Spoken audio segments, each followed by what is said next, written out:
So breaking news, Sony finally confirms Project Spartacus, and it's pretty much along the lines of what we've heard slash guessed. And if you could hit that like button on the video, thank you to those that do it, and as always, it's very much appreciated. So Sony have finally confirmed Project Spartacus, the service that we've been hearing about since last year, and it's pretty much along the lines of what we've heard and guessed in terms of a few features. Let's go over the tiers here. PS Plus Essential is the first tier. Here are the benefits, provides the same benefits that PlayStation Plus members are getting today, such as 2 monthly downloadable games, exclusive discounts, cloud storage for saved games, online multiplayer access. There are no changes for existing PlayStation Plus members in this tier.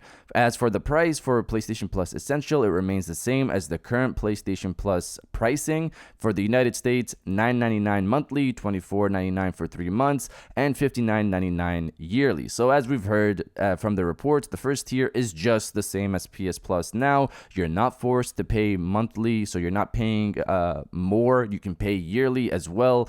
Same price, nothing changes as it is now for PlayStation Plus subscribers, which is good. Next up is PlayStation Plus Extra. As for the benefits here, it provides all the benefits from the Essential tier. The previous tier adds a catalog of up to 400 of the most enjoyable PlayStation 4 and PlayStation 5 games, including blockbuster hits from our PlayStation Studios catalog and third-party partners. Games in the Extra tier are downloadable for play. Some of the games coming from first party here at launch includes God of War, Spider-Man Miles Morales, Death Stranding, Mortal Kombat 11, and Returnal. Price for the PS Plus Extra for the United States is $14.99 monthly, $39.99 quarterly, and $99.99 yearly. So I personally hope the highest tier was at $99 yearly, but it's not far off from this. The monthly price for this tier is higher than what the reports suggested, which was $12.99 versus the $14.99 we see here. This tier is probably what most people will be interested in, considering it brings in a catalog of PlayStation 4 and PlayStation 5 games, and they'll have this refreshed regularly. We'll get into that later. And finally, we have PS Plus Premium. The benefits here provides all the benefits from Essential and Extra, which are the previous 2 tiers, adds up to 340 additional games, including PS3 games available via cloud streaming, a catalog of beloved classic games available in both streaming and downloadable options from the original PlayStation, PlayStation 2, and PSP generations, offers cloud streaming access for original PlayStation, PS2, PSP, and PS4 games offered in the Extra and Premium tiers in markets where PlayStation Now is currently available. Customers can stream games using PS4 and PS5 consoles and PC, which is similar to how it is now. The time-limited game trials will also be offered in this tier, so customers can try select games before they buy, which is what we heard from reports as well. The price here is $17.99 monthly, $49.99 quarterly, and $119.99 yearly. So again, here the reported price monthly was $15.99 versus this $17.99, but they are still letting you get yearly, which is pretty much what I pay for PlayStation Now and PlayStation Plus, which is $120 a year, which again is much cheaper than Xbox Game Pass Ultimate at $180 a year. So they're pretty much giving you the price of what PS Now and PS Plus are combined as it is now. There's also a 4th tier that's called PlayStation Plus Deluxe, and it's pretty much PlayStation Plus Premium, but with no cloud support for places that don't have PS Now as of yet. It'll be cheaper than PlayStation Plus Premium, but no price was listed here. So this is pretty much what we guessed. No PS3 local play, even though I was hopeful. But yes, the local play for PSP, PS1, PS2 games, which is nice to see. It just depends on how Sony handles them. Are they upscaling them in some way and making them more modern? Of course, I would assume so. In terms of PS3 games, they need to improve streaming more so. Yes, I have played full games on PlayStation Now and they ran well depending on the game. If it's something like Ratchet and Clank, you can't really feel the lag, but for something like Resistance, an FPS game, you can feel it, and that needs to change. And we know that Sony has been investing in companies on the back end to help improve this area of the service. Beyond that, Sony needs to allow people to buy those PS1, PS2, PSP games separately from the service, since they essentially become digital games at this point. I don't think it'll happen, but I hope it would.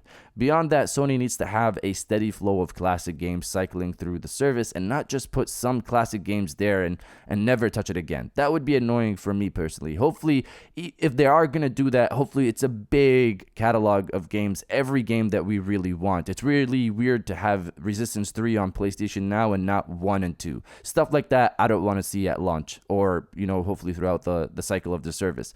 As for PS4 and PS5 games, it seems like this is the Game Pass aspect, as they say this will be refreshed regularly. So hopefully similar to Game Pass, where they drop new games often on the service, this won't include day one PlayStation titles, but will still include titles from first party studios as mentioned previously, like Returnal. It'll probably include day one launch titles from third party, similar to how they launched Shadow Warrior 3 on PlayStation Now recently. It was a day one launch on the service. Some important details beyond all of this is the service will be launching in June, and it'll be a phased launch according to Sony. The initial launch will happen in several markets in Asia, followed by North America, Europe, and the rest of the world where PlayStation Plus is offered.